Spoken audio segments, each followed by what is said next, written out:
yo soy de Argentina, como decía Dolores, soy ingeniero en petróleo. He realizado fracturas hidráulicas en mi actividad petrolera, no fracturas hidráulicas de lutitas, y ya vamos a ver cuál es la diferencia. Así que traten de que cualquier duda que tengan me avisan para poder evacuársela. Primero les quiero mostrar las dos diferencias que existen entre yacimientos convencionales y los yacimientos no convencionales, y en particular los yacimientos de shale o los yacimientos de lutitas bituminosas. Tengan presente esto: la traducción de shale es lutita bituminosa, no es esquisto, no es pizarra. Si van a utilizar, utilicen el término de lutitas bituminosas como sinónimo de shale en el español. El petróleo se formó en ambientes acuáticos, en el fondo de los ríos, en el fondo de los mares, en el fondo de los lagos.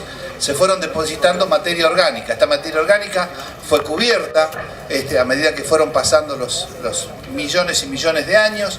Esa materia orgánica se encontró en una situación en la cual no tenía oxígeno, estaba sometida a grandes presiones y con altas temperaturas. Se fue depositando en una roca que hoy conocemos como shale, que hoy conocemos como lutitas bituminosas, y producto de la actividad de bacterias, esos químicos, en esas condiciones se terminó formando el petróleo. El petróleo se formó en esta roca generadora, roca madre, o roca de shale o lutitas, pero en pequeños intersticios en los cuales estaba ubicada y sin comunicaciones entre sí. O sea, nos encontramos con una roca que tiene unos pequeños poros en los cuales estos hidrocarburos están alojados, pero esos hidrocarburos no están comunicados entre sí. El tiempo ha hecho que esta roca se haya fisurado, se haya agrietado, se haya desplazado, y haya liberado el petróleo. Este petróleo, al liberarse, cuando hablo petróleo, tomen en cuenta, digo petróleo, pero en definitiva estoy diciendo hidrocarburos, porque estoy hablando de petróleo y de gas. Y para que tengan una referencia, el gas es más viejo que el petróleo, para que vean que es exactamente lo mismo. Si esperásemos el suficiente tiempo, todo el petróleo del mundo se transformaría en gas, ¿no? El gas es lo último que termina transformándose el petróleo en estas reservas. Cuando estos hidrocarburos son liberados producto de esta rotura, fisura de la roca, se encuentra en su techo con una roca porosa y permeable. Acá hay una roca que tiene poros, pero esos poros a su vez están comunicados entre sí. Eso hace que suba y se desplace hacia la superficie, hasta un techo o hasta fuentes de agua, hasta donde sea. Se estima que más del 90% de todos los hidrocarburos que se formaron en esa roca madre han llegado a la superficie. Otro porcentaje no llegó a la superficie. ¿Dónde llega normalmente, o dónde ha llegado? A lo que llamamos roca reservorio, trampas de petróleo. Se encontró en algunos casos, en ese pequeño porcentaje, dijimos que el mayor porcentaje llegó hasta la superficie, pero pequeños porcentajes llegaron a lugares donde se los denomina trampas de petróleo, reservorios de petróleo. Estos sitios, el petróleo se va acumulando y es lo que hasta ahora la humanidad ha explotado. Eso es el yacimiento convencional, ese es el sitio donde se terminó alojando el petróleo y donde hasta ahora hemos hecho uso los seres humanos, y bueno, y obviamente en los últimos 150 años nos ha cambiado la vida. Solamente el pequeño porcentaje que ha llegado a una trampa o a una roca reservoria, un sitio donde ya no le permitía subir más y ahí se alojó. La diferencia, y acá quiero mostrárselo, una imagen ampliada, ¿no? Esto es una roca porosa y permeable donde los yacimientos convencionales tienen alojado el petróleo. Una roca que tiene poros, pero esos poros están comunicados entre sí. Esto es una roca no convencional, una roca shale, una roca de lutitas bituminosas, en las cuales los poros son muy pequeños y no están comunicados entre sí, lo que hace muy difícil poder extraer el petróleo con los métodos convencionales que veníamos haciendo hasta este momento. Esta es algo que es convencional, se ha convenido en función de la permeabilidad, decir qué es convencional y qué es no convencional. Y va en función de eso, de la capacidad que tiene un fluido en poder atravesar esas formaciones. Hay una unidad de permeabilidad que se llama el Darcy, que es una unidad muy grande, por eso normalmente se utiliza el milidarcy. Y lo que dice que a partir de 0,1 hacia abajo se considera un no convencional y de ahí hacia arriba un convencional. Y acá, para las organizaciones que están en contra del fracking, es la primera trampa conceptual. ¿Cómo sabemos si es 0,1 o es 0,11 o es 0,09? Eso es un dato que lo obtiene la compañía petrolera cuando hace la perforación. El Estado, el gobierno o el ente contralor no puede obtener esa información después de que el pozo haya sido perforado. Tendría que hacer otro pozo al lado para tomar una muestra y medir la permeabilidad. Pero ¿qué pasa? Y hablo acá en el caso de Argentina, de mi país. Los no convencionales, las empresas que explotan pozos no convencionales, tienen la posibilidad de exportar el 20% de hidrocarburos, tienen la posibilidad de que el valor de esos hidrocarburos sea muy superior a lo de los convencionales. O sea que manejar esta cifra es muy fácil para las compañías petroleras. Pueden mentirle a los estados diciendo que están dentro de la categoría de no convencionales cuando en realidad son yacimientos convencionales. Simplemente porque es una zona gris muy difícil de poder de que el Estado, del gobierno, del organismo contralor pueda llegar a determinar en qué lugar está. ¿Se entiende cuál es esta primera trampa que les hago mención? Acá lo que vemos es una roca porosa y permeable. Lo que ven es simplemente como si fueran granitos de arena, en la cual... acá, hay alguien que le gusta esta imagen. Ven esa imagen donde los fluidos circulan a través de las arenas. Eso ocurre en los yacimientos convencionales. Ya vamos a ver qué pasa en un no convencional. Lo que les voy a mostrar ahora rápidamente es cómo es un pozo convencional. Se perfora normalmente hasta una zona donde los acuíferos son atravesados, todos los acuíferos de agua dulce. Luego de hacer esa perforación, que estos 500 metros y 40 centímetros de diámetro varían, depende del lugar del mundo donde estemos. Ahí Julio nos contaba que tienen acuíferos a 2000 metros de profundidad en Colombia. Acá estoy hablando de valores de la Patagonia Argentina, cerca de 500 metros. Luego se hace una cañería guía, una cañería de protección, en la cual se baja dentro del pozo, obviamente de menor diámetro, y de ahí se llena de cemento, desde abajo hacia arriba hasta la superficie. Con eso se considera que los acuíferos están aislados del pozo, pero a su vez, si hay más de un acuífero, están aislados entre sí. Seguidamente se sigue perforando dentro de esa cañería hasta llegar a la zona de interés, donde encontramos el agua, el petróleo y el gas. Normalmente en esta distribución, no en la misma proporción, simplemente esto es esquemático, pero normalmente el gas está arriba, el petróleo le sigue y abajo agua, que en general es agua obviamente con hidrocarburos y a su vez con alto contenido salino. Una vez terminado eso se baja una segunda cañería, un casing. Esa cañería también es llenada de cemento, pero solamente la zona de interés. Y después se hacen los punzados. Los punzados se realizan a través de cañoneos. De hecho, la herramienta que se baja se llama cañón. Es un dispositivo que dispara una gran carga térmica con material, lo que hace como si fuera una bala. Perfora no solo la cañería, sino la formación de cemento y las paredes del pozo, llegando a la zona de interés, comunicando la zona de interés con el pozo. A partir de ahí se baja una cañería de producción, el petróleo a través de esos orificios fluye dentro del pozo y es extraído a la superficie. Ya son todos ingenieros de petróleo. Mañana se ponen un casco y van a perforar. En líneas generales, esto es la construcción de un pozo lo más rápido que pude explicar. Pero por lo menos para que tengan una idea. Bien, entonces hasta ahora veníamos explotando, como yo les decía, los convencionales, el sitio donde se alojó el petróleo, las trampas de petróleo en donde el petróleo está alojado. Pero esto se nos acabó. En el mundo se acabó. En Argentina se acabó en el año 98 el petróleo, en el 2003 se acabó el gas. En Estados Unidos se acabó en la década del 70, en el mundo esto se está acabando y como tenemos en el planeta una matriz energética basada en los hidrocarburos, tenemos que salir a buscarlo de donde sea. ¿Y dónde es el último lugar donde nos queda el petróleo? En las rocas que todavía la naturaleza no ha roto. Entonces vamos a romperlas nosotros para poder extraer lo poco de hidrocarburos que todavía nos queda. Acá lo que se muestra es cómo se liberó naturalmente en su momento los hidrocarburos de la roca y fueron avanzando hasta llegar a formar estos yacimientos convencionales. La fractura hidráulica, yo les dije que hice fractura hidráulica, tiene más de 70 años. Hace muchísimos años que se hace fractura hidráulica en los pozos convencionales.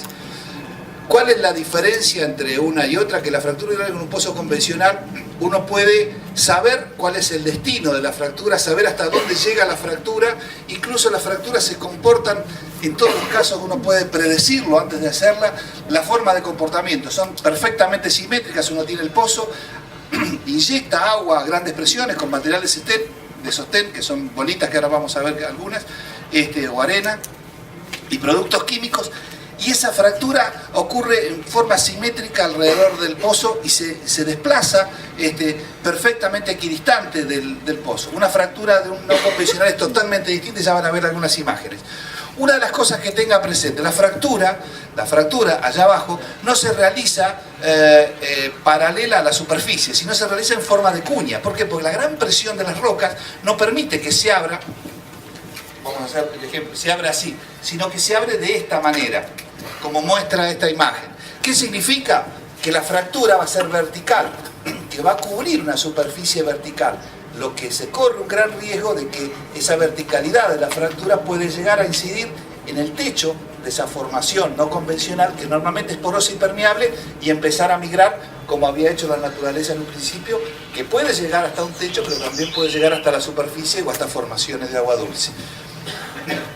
La fractura hidráulica apenas tiene de lutitas y 20 años y todavía estoy exagerando, pero es una técnica muy moderna, no es una técnica antigua y no tiene absolutamente nada que ver, más que tienen el mismo nombre, sobre todo por los resultados en lo que es las fracturas de los convencionales, que sí tienen más de 70 años. Este es el material de sostén. Cuando se hace esa fractura, si uno la deja sin presión, la fractura vuelve otra vez a cerrarse. Para evitar que se cierre y permitir que los fluidos las atraviesen, se les agrega algunos tipos de material de sostén, como estos que ven acá, que son algunos naturales y otros sintéticos. Primera realidad oculta. Les dije que se agregaban productos químicos. Y les van a decir que son productos químicos, en algunos casos van a hablar que hasta son nutritivos y saludables.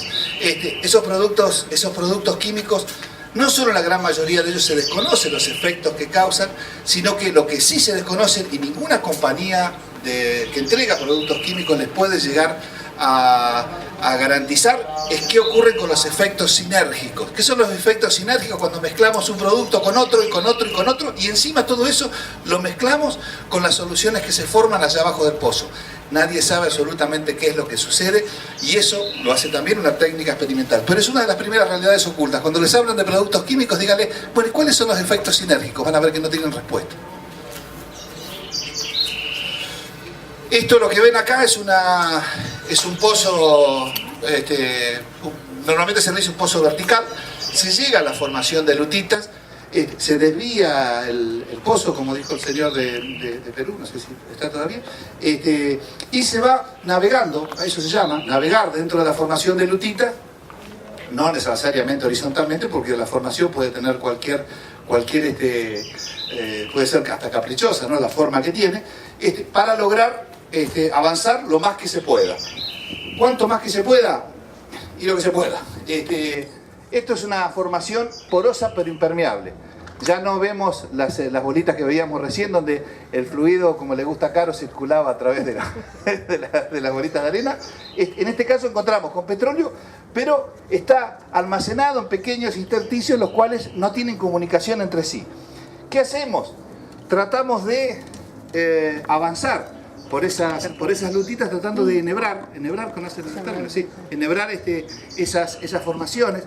Las lutitas son formaciones de arcilla y de arena, y lo que buscan quienes quieren extraer el petróleo es lo que se llama las lutitas sucias, las lutitas que tienen concentraciones de arena. Si las lutitas solamente tienen arcilla, por más que le digan que las reservas que hay ahí son cuantiosas, no hay forma de extraerlas, porque las arcillas, cada vez que se abren, por más que le pongamos material de sostén, se vuelven a cerrar y no hay forma de sacarlo. Entonces necesita que hayan arcilla, o que tenga cierta fragilidad. Esas lutitas sucias son las que se tratan de enhebrar a través de la perforación, esta vez horizontal. Se hacen los punzados, como habíamos visto en un principio, en el caso del vertical, se acaba. Bien. Y después inyectamos agua y productos químicos a presión para poder fracturarlo y extraer el petróleo. Esto es una imagen tridimensional de una fractura de varias fracturas, son todos pozos horizontales, estos son fracturas de lutita. Lo que ven en colores son los sitios, esto es una representación de un modelo soft. Fíjense cómo no hay una distribución simétrica de la fractura, sino que la fractura va hacia cualquier lado. Hay más concentración en este sitio, fíjense, en este pozo se concentra más aquí que en otros lugares. Es una técnica experimental, porque no se sabe para dónde va la fractura cada vez que se realiza. Esto justamente lo hace lo complejo, impredecible, lo hace una técnica experimental, y esto es algo que tienen que tener en cuenta, esta segunda realidad oculta. La tercera realidad oculta es que si llega una de estas fracturas a comunicarse con las formaciones porosas y permeables que tiene el techo, va a ocurrir lo que ocurrió siempre en la naturaleza. Estos hidrocarburos van a subir. ¿Subir hasta dónde? Y van a subir hasta que encuentren un techo. El 90% o más del 90% de ese techo nunca fue encontrado por los hidrocarburos y llegó a la superficie. Al llegar a la superficie ha atravesado formaciones de agua dulce. Entonces, ¿qué es lo que nos dicen? No, esto puede ocurrir dentro de 100 años. No saben cuándo va a ocurrir. Lo más probable es que esto ocurra dentro de 10 años o de 20 años, cuando los responsables políticos y económicos de estas operaciones ya no estén más, y ni siquiera nos sirve meterlos presos, porque en definitiva los impactos que han ocasionado, si esto se comunicó con formaciones de agua dulce, van a ser totalmente irreversibles. Bueno, estas son las imágenes de Gasland, donde se ve el gas comunicado con formaciones de agua. Le van a decir también que esto no, que este gas no es producto de gas natural, sino es producto de gas metano. Agarren alcohol de quemar, no el alcohol medicinal, sino el alcohol de quemar, préndale fuego y van a ver que la llama es de color azul. Tiene en su estructura atómica tiene un solo carbono. El metano también tiene un solo carbono, la llama es totalmente azul, es casi invisible. Esto no es metano, esto tiene alto contenido de carbono, esto es gas natural. Bueno, algunas manifestaciones en el suelo de la película.